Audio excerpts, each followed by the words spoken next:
Hello दोस्तों, हम आपके लिए लेकर आए हैं पाकिस्तानी मीडिया का एक और लेटेस्ट वीडियो। दोस्तों, पाकिस्तान के लाहौर में बम ब्लास्ट हुआ है जिसकी जिम्मेदारी बलूचिस्तान नेशनल आर्मी BNA ने ली है, जिस पर पाकिस्तान के national security adviser Moeed Yusuf का ये कहना है कि पाकिस्तान की इमेज को इंटरनेशनली बिगाड़ने के लिए पाकिस्तान के दुश्मन इस किस्म की छोटी मोटी कार्रवाइयाँ कर रहे हैं और ये कोई बड़ी कार्रवाई नहीं है। इस किस्म की छोटी मोटी वारदातें तो होती रहती हैं, जिस पर पाकिस्तानी मीडिया का ये कहना है कि अगर पाकिस्तान ये कहता था कि भारत पाकिस्तान के अंदर दहशतगर्दी करवा रहा है अफ़गानिस्तान के ज़रिए, तो अब तो अफ़गानिस्तान के अंदर तालिबान की हुकूमत है और भारत का अफ़गानिस्तान के अंदर कुछ खास असर व रसूख नहीं है। फिर भी पाकिस्तान के अंदर इस किस्म की घटनाएं कैसे हो रही हैं, इसका जवाब पाकिस्तानी एजेंसियों को देना पड़ेगा।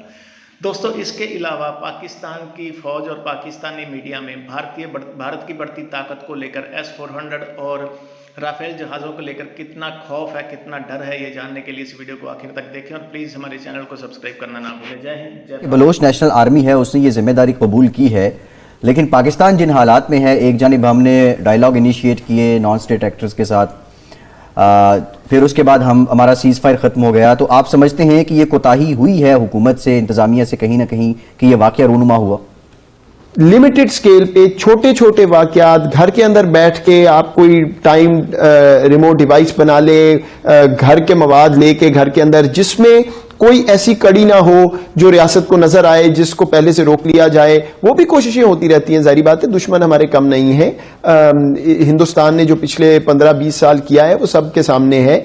फिर ये और ऑर्गेनाइजेशंस हैं जिनको वो ट्रेन करते रहे, सपोर्ट करते रहे। अभी ये छोटी कैपेसिटी जो है ये साफ नजर आ रहा है कि मौजूद है कहीं कहीं। सो अब हमारा काम ये है कि इतने सालों बाद अगर कोई कहीं भी कोई गैप आया है, कोई गार्ड डाउन हुआ था, वो अब हम मेक श्योर करें कि एक भी छोटे से छोटा वाकया भी ना हो, क्योंकि दुश्मन क्या चाहता है। अब मुझे नहीं पता कि ये BLA ने किया है नहीं किया, वो अपना क्रेडिट ले रहे हैं, वो तो अभी पता चल जाएगा। लेकिन बात ये है कि जो भी करे उससे कतई नजर हमें एक भी ऐसा वाकया जो है उसको दुनिया बढ़ा चढ़ा के, हिंदुस्तान बढ़ा चढ़ा के और हमारे दुश्मन बढ़ा चढ़ा के बात करेंगे ताकि पाकिस्तान में बदअमनी नजर आए, ये हो कि जी इन्वेस्टर नहीं आ सकता, बिजनेस नहीं। यही तो जियो इकोनॉमिक्स का पैराडाइम है, यही तो पैराडाइम है कनेक्टिविटी का, उसी तरफ तो हमने जाना है, तो दुश्मन को नजर आ रहा है। और इसी में मेरा ख्याल है नेशनल सिक्योरिटी पॉलिसी की अहमियत भी छुपी हुई है कि दुश्मन को अब ये भी तो नजर आएगा ना कि ये तो जिस तरफ जा रहे हैं ये तो आगे निकल जाएंगे। ये तो अब मामला बिल्कुल उस पटरी पे है कि पाकिस्तान इंशाल्लाह दुनिया की बड़ी तरीन ताकतवर इकोनॉमीज में से अगले 10, 15, 20 साल में इंशाल्लाह बनेगा।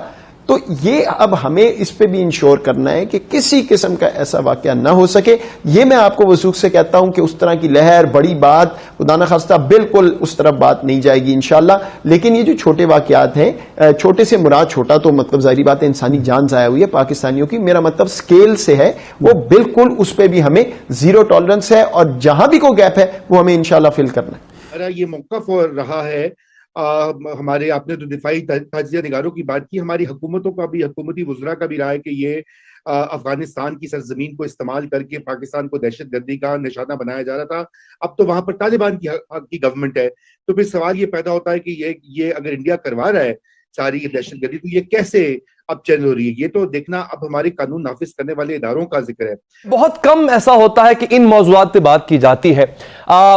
ठीक है, मैं मानता हूं कि हमारे मुल्क के अंदरूनी मसाइल अभी बहुत ज्यादा हैं, every day is a happening day, और वो मसाइल से जान छुड़ा नहीं सकते, ऐसा हो नहीं सकता कि हम सरफ नजर कर सकें।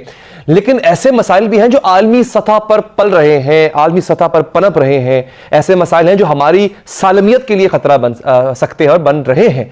उन पर काम भी हो रहा है। हैरानी की बात यह है कि उन पर बहुत ज्यादा काम हो रहा है, लेकिन उस पर बात नहीं होती है, उसको रिपोर्ट बहुत कम किया जाता है।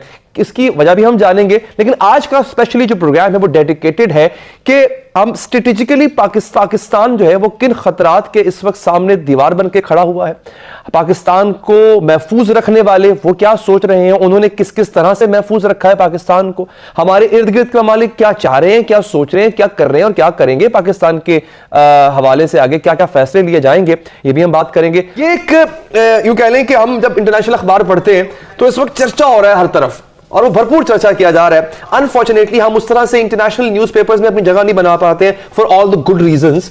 लेकिन अब भारत का चर्चा हो रहा है जनाब کہ رافیل کے بعد اب S-400 بھی آ گیا ہے اور وہ بھی اب بھارت کے دفاع کو ناقابل تسخیر بنا دے گا. دفاع تو دور, اب بھارت جو ہے وہ آفینسو سائڈ پہ بھی اگر جاتا ہے تو اب اس کو جو ہے وہ ابھینندن والی ہزیمت نہیں اٹھانا پڑے گی. سر اب بھارت کی تو یہ تیاری ہے, اس کے مقابلے میں پاکستان کتنا ویل پریپیئرڈ ہے؟ کیونکہ جب بیلنس بگڑا ہے خطے میں طاقت کا, پاکستان نے اس بیلنس کو, اس ان بیلنسڈ سچویشن کو بیلنس کیا ہے, تو کیا اب بھی ہم بیلنس کر پائیں گے اس کو؟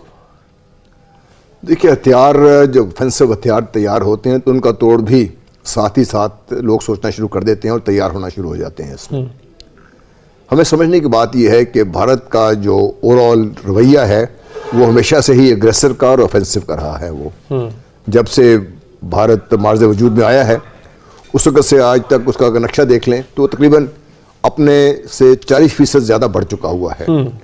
اس کی اگر آپ فورس کنفیگریشن دیکھ لیں تو وہ ڈیفینسو نہیں ہے, وہ ساری آفینسو ہے. نیوی کے بارے میں کہ بلو واٹر نیوی ہے اور aircraft carrier based navy ہے, جس کا مطلب ہی اپنے ساحلوں سے بہت دور جا کے اپنے جو مخالفین ہیں ان کو نشانہ بنانا ہے. اسی طریقے سے جو ان کی گراؤنڈ فورسز ہیں ان کی اسٹرینتھ اگر آپ دیکھ لیں تو وہ بھی ایسی ہی ہے, اور خاص طور پہ وہ پاکستان کے خلاف کنفیگر کی گئی ہے. اور ایئر فورس کے بارے میں تو آپ نے بات کر دی. اب جو لیٹسٹ انڈکشن ہے S-400 کی, اس نے ان اے وے پاور جو بیلنس ہے اس خطے میں وہ تبدیل کر کے رکھ دیا. S-400 ڈیفینسو ویپن نہیں ہے, یہ ڈیفینس ویپن نہیں ہے, اچھا ایئر ڈیفینس ویپن سسٹم پر سے نہیں ہے یہ. اچھا, وہ تو اس کا ایک بہت میرا خیال ہے سب سے لو گریڈ اگر آپ کہیے تو ایک کیبلٹی ہے. اچھا, حالانکہ USB ہی بتائی جاتی ہے اس کی. یہ بیسیکلی اینٹی میزائل کے طور پہ استعمال ہوتا ہے کہ آپ کے جو میزائل اگر آپ جائیں گے تو ان کو نشانہ بنایا جا سکتا ہے. پھر یہ اپنے بارڈر سے کافی اندر تک پاکستان کے جو جہاز ہیں جب ٹیک آف کریں گے ان کو نشانہ بنا سکتے ہیں. یہ اچھا, اس لحاظ سے دیکھیے تو یہ ایک قسم کا ان کی ایئر فورس کی جو پاور ہے اس میں یہ ایڈ کرتا ہے اس کو, اس لحاظ سے. اچھا, ٹھیک ہے. اور یہی وجہ ہے کہ جب روس نے ان کو مشرقی یورپ میں ڈپلائے کرنا شروع کیا تھا تو امریکہ نے بہت اسٹرانگلی اس کو ریزسٹ کیا تھا. اسی طرح جب امریکن تھرڈ میزائل آتے ہیں اس کو دوسری طاقتیں وہ ان کو ریزسٹ کرتی ہیں. اسی لیے دیکھیے امریکہ نے ترکی کے پیچھے پڑے رہے. بھارت کو خاص طور پہ انہوں نے اس چیز کی رعایت دی ہے. وہ کیوں دی ہے انہوں نے؟ وہ اس لیے دی ہے کہ ایک طرف تو پاکستان ہے, دوسری طرف چین ہے جس کے خلاف انہوں نے بھارت کو تیار کرنا ہے. اس لیے بھارت کو وہ ایک طاقت انہوں نے لینے کی اجازت دے دی ہے تاکہ بھارت اپنے آپ کو اس مقام پہ لے آئے جہاں پہ وہ چین کا مقابلہ کر سکے اور ضرورت پڑے تو پاکستان کا مقابلہ بھی کر سکے.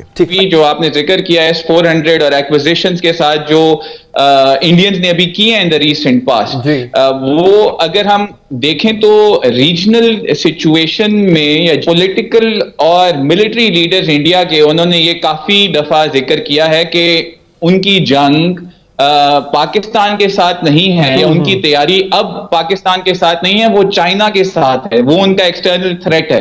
سو جو تھریٹ پرسپشن ہے وہ چینج ہوتی ہے with the passage of time, ہونی بھی چاہیے, کیونکہ there is no such thing as permanent friends nor enemies in international politics. Exactly, it is only a matter of alignment of, بالکل کنوینئنس, اور جہاں پہ آپ کے نیشنل انٹرسٹ الائن کر جائے وہاں پہ.